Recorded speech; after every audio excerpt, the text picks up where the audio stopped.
of folklore is patriarchal.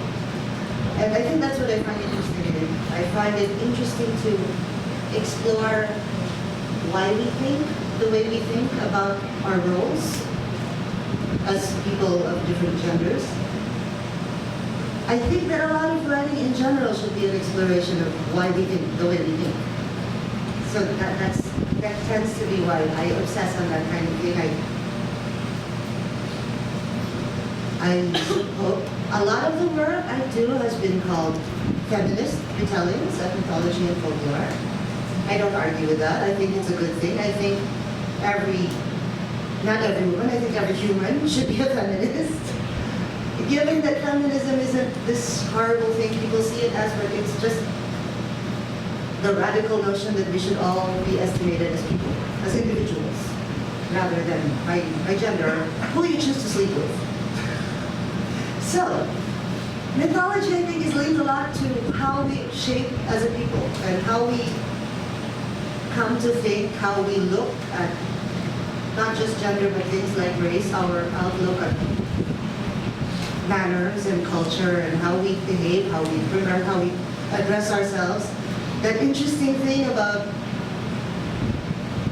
how God created the first brown man, I thought that was fascinating. Of course, you've all heard it before, but essentially what that boils down to is God created three men in the first place, who were Kalinaw, Sunog, and Luto. It's nice to be a properly baked people. But it's just illuminating to see, how we look at that issue.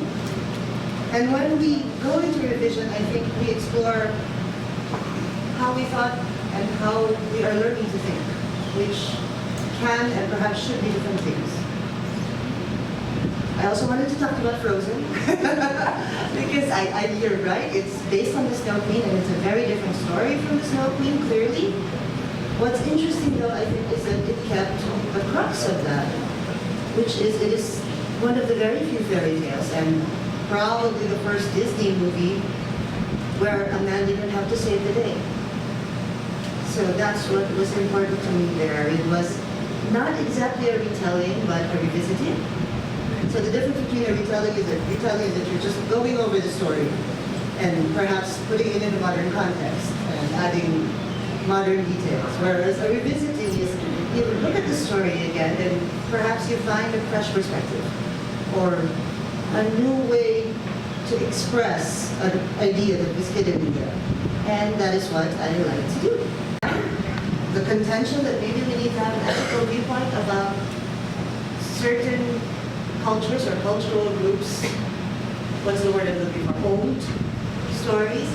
I also think we should be less careful about where we go, what we explore, what we're willing to deal with when we write.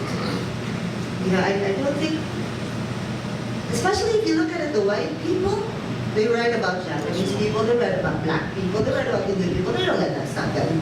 I don't see why we should let it stop us from writing and reading about whatever the hell we want to, as long as we're exploring the truth that each of us is looking for and that all of us are looking for.